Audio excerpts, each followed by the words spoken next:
Hello everyone, this is Micah over at MJM3DSolution's, and I'm going to show you how to put on one of my shock guards.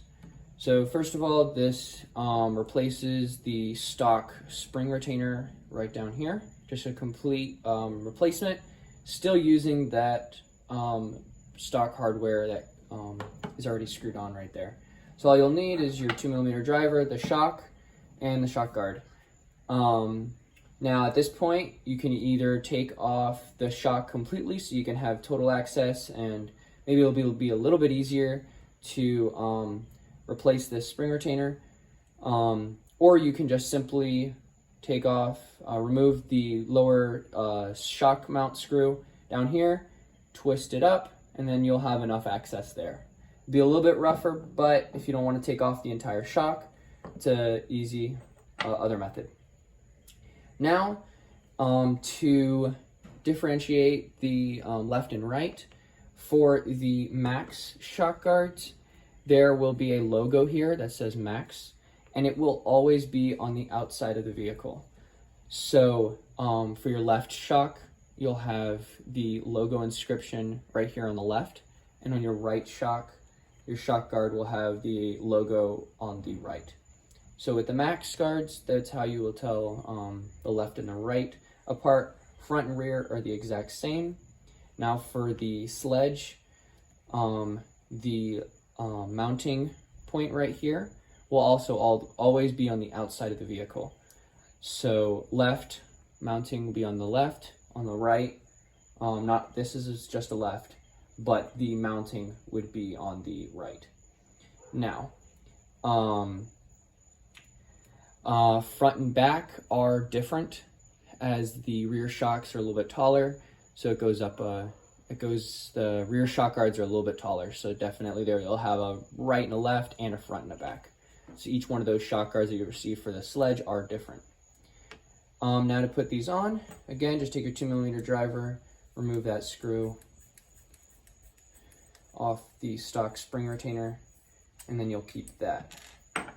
Next, there's a couple different methods to remove the lower spring retainer. One, if you have the spring tension adjuster down really far, it's a little bit rougher to get the spring compressed and pull out the spring retainer. Go ahead and raise it up if you can remember where you had it set.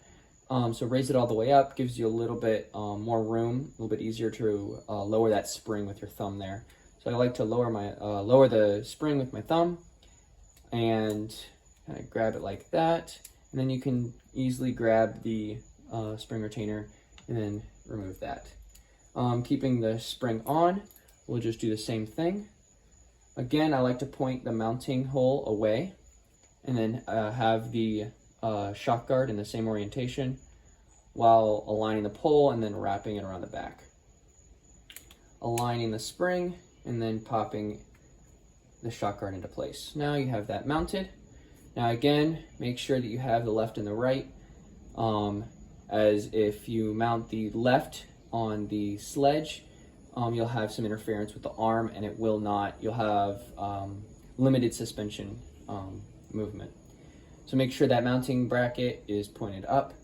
Now take that stock screw that you removed earlier, take your 2mm driver, push it in, just like that. Sometimes it can be a little weird aligning, and there we go. And then just screw that on. Now it's a little bit softer plastic, so you won't really feel it gripping too tightly, but as long as it's there, it's not going anywhere, and then you're completely fine. So you got the shock guard now. So again, the whole replacement process is the same for left and right, back and front. Just make sure that you do orient them properly. So these are my shock guards. I make them for the Sledge, Maxx, Maxx V1 and V2, doesn't really matter, shocks are the same, as well as the X Maxx.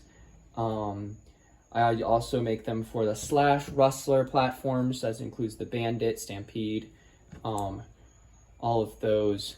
And yep, so that is a product I sell over on MJM3DSolution's on Facebook. and got some other products over there. Got a whole lineup for the Sledge and the Maxx. Got some mud guards, got those arm inserts for the Sledge, as well as many more products coming out. So again, this is MJM3DSolution's on Facebook. Go check me out. Get you all set up with shipping combined and a bunch of other discounts if you buy more, a whole set. But anyway, this has been Micah with MJM3DSolution's, and this has been one of my instructional videos on how to assemble the shock guard. Thank you.